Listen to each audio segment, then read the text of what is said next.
الحمد لله رب العالمين والصلاة والسلام على سيد المرسلين وعلى آله وأصحابه أجمعين أما بعد فقد قال الله تبارك وتعالى في القرآن المجيد والقرآن الحميد أعوذ بالله من الشيطان الرجيم بسم الله الرحمن الرحيم إنا أنزلناه في ليلة مباركة إنا كنا منذرين فيها يفرق كل أمر حكيم صدق الله العظيم. میرے پیارے دوستو، توفیق خداوندی کا سہارا لے کر آپ کے سامنے آیا ہوں. میں چاہتا ہوں کہ آج کی اس سبحانی اور مقدس رات میں ماہ شعبان کی فضیلت کا تذکرہ کروں، اس کی درگاہ رات اور شب برات کی عظمت بیان کروں، اس مقدس اور بابرکت رات کے متعلق معاشرے اور سماج میں پھیلی ہوئی برائیوں اور خرافاتیوں پر نظر ڈالوں تو میری بات متوجہ ہو کر سنیے. خالق کائنات نے سورۃ دخان میں ارشاد فرمایا انا انزلناہ فی لیلۃ مبارکہ، ہم نے قرآن پاک کو لوح محفوظ سے آسمانی دنیا پر اتارنے کا فیصلہ ایک بابرکت والی رات میں کیا ہے. اس مبارک رات میں ہر حکمت والا معاملہ طے کر دیا جاتا ہے. اس مبارک رات میں ہر حکمت والا معاملہ طے کر دیا جاتا ہے. سرور کائنات صلی اللہ علیہ وسلم نے ارشاد فرماتے ہیں کہ جس نے دین اسلام اور مذہب اسلام میں اس چیز کو پیدا کیا جس کا دین سے کوئی سروکار نہیں تو وہ مردود ہے. میرے دوستو، یہ مقدس رات اس مبارک مہینے کی رات ہے جس کے بارے میں شہنشاہ برکھا تاجدار مدینہ احمد مجتبی محمد مصطفیٰ صلی اللہ علیہ وسلم نے ارشاد فرمایا کہ شعبان شہری و رمضان شہر اللہ، کہ شعبان میرا مہینہ ہے اور رمضان اللہ کا مہینہ ہے. دوسری روایت میں فرمایا کہ شعبان میرا مہینہ ہے اور رمضان میری امت کا مہینہ ہے. میرے دوستو، یہ مبارک مہینے ہے جس کی 15ویں رات کو شب برات کہا جاتا ہے. اللہ اس مبارک رات کی فضیلتوں کا کیا کہنا کہ احکم الحاکمین نے اس مبارک رات میں قرآن پاک کو نازل کرنے کا فیصلہ فرمایا جو صحابہ و ہدایت رحمت ہے. جس قرآن پاک نے عالم انسانیت کو زندگی گزارنے کا طریقہ سکھایا، ابتدا آباد اور ہمیشہ رہنے والی آخرت کی زندگی کے واسطے نجات کا سامان مہیا کیا. اس مبارک رات میں سال بھر کے معاملات جو حکمت اور مصلحت سے درگزر ہوتے ہیں طے کر دیے جاتے ہیں اور اللہ من جانب معصوم فرشتوں کے سپرد کر دیے جاتے ہیں. میرے دوستو، ہر مسلمان کے لیے ضروری ہے کہ ماہ شعبان میں اپنی غفلت کی چادر اتار دے. اس رمضان کے لیے اس میں رحمت خدا بندی کے دریا بہائے جاتے ہیں. ہماتن تیاری کرے، گناہوں سے توبہ کرے اور دربار خدا بندی میں اپنی زندگی گزارے کرے. رسول اللہ صلی اللہ علیہ وسلم ارشاد فرماتے ہیں کہ حضرت انس کا فرمان ہے کہ جان نثار صحابہ اکرام شعبان کا چاند دیکھ کر قرآن پاک کی تلاوت میں اضافہ کرتے تھے. اپنے اموال سے زکات نکالتے تھے، عید کو ریا کیا جاتا تھا، قرض چکائے جاتے تھے. یہ شعبان کا مہینہ مبارک اور افضل مہینہ ہے. اللہ پاک کی مخلوق میں مقرب فرشتے 4 ہیں. حضرت جبرائیل علیہ السلام افضل ہے، مقرب نبی 4 ہے، محمد صلی اللہ علیہ وسلم افضل ہے، مقرب صحابہ 4 ہے، ابو بکر صدیق رضی اللہ عنہ افضل ہے، مقرب مسجد 4 ہے، مسجد حرام افضل ہے، مقرب مقامات 4 ہے، مکہ مکرمہ افضل ہے، مقرب پہاڑ 4 ہے، طور سینا افضل ہے، مقرب دریا 4 ہے، فراغ افضل ہے، مقرب مہینے 4 ہے، ماہ شعبان افضل ہے. میرے دوستو، اللہ کے رسول نے ماہ شعبان کو اپنا مہینہ قرار دے رہا ہے، مگر ہم یہ کہ اس مبارک مہینے کے انوار و برکات سے محروم ہیں.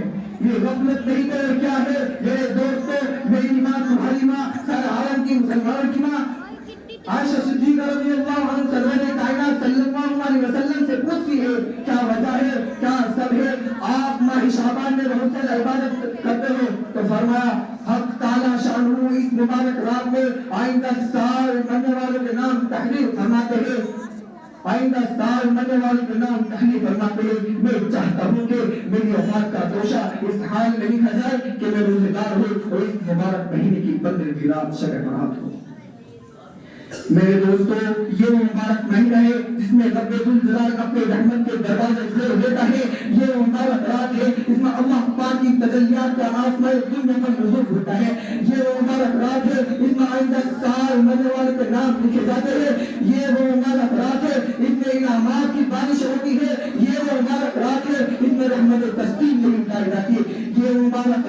اس میں اعلان عام ہوتا ہے اے بھائی مجھ سے استغفار کرنے والا اس کی مغفرت دی جائے، اے بھائی مجھ سے روزی مانگنے والا اسے روزی دی جائے، اے بھائی مصیبتوں میں گرفتار ہونے والا اسے نجات عطا کی جائے۔ میرے دوستو، اس رات کا نام شب برات اس لیے کہ پروردگار عالم کی طرف سے تمام سعادت میں انسان کے گناہ معاف ہوتے ہیں، عذاب جہنم سے بے شمار لوگوں کو نجات عطا ہوتی ہے۔ اس مبارک رات میں تمام امور کا فیصلہ ہو جاتا ہے، کتنا اناج پیدا ہوگا وہ بھی لکھ دیا جاتا ہے، جنگ ہوگی یا نہیں ہوگی وہ بھی لکھ دیا جاتا ہے، فتح ہوگی یا شکست ہوگی وہ بھی لکھ دیا جاتا ہے، کتنا پانی برسے گا وہ بھی لکھ دیا جاتا ہے، کون مرے گا کون جیے گا وہ بھی لکھ دیا جاتا ہے، کس کو کتنی روزی ملے گی وہ بھی لکھ دیا جاتا ہے، کون حج بیت اللہ شریف کرے گا وہ بھی لکھ دیا جاتا ہے۔ الغرض سال بھر کے بجٹ کی منظوری اس مبارک رات میں لکھ دی جاتی ہے۔ اس رات میں جبریل امین تشریف لائے اور فرمایا اے محمد سر اٹھاؤ، تو آپ نے سر اٹھایا تو کیا دیکھتے ہیں کہ جنت کے آگے دروازے کھلے پڑے ہیں۔ میرے دوستو، یہ رات کمائی کی رات ہے، خزانوں کے لٹنے کا موسم ہے، فرشتوں کی عید ہے، ہماری تمہاری عید اور ہے، فرشتوں کی عید شب قدر و شب برات میں ہوگی۔ اللہ اللہ، وہ لوگ جو اس مبارک رات میں پروردگار عالم کی رحمت کا سایہ تلاش کرتے ہیں اور اللہ کی عبادت اور اس کی بندگی کرتے ہیں، وہ دربار خداوندی میں اپنی درخواست اور حاجات کو پیش کرتے ہیں اور اللہ پاک ان کی درخواست اور حاجات کو قبول فرماتا ہے۔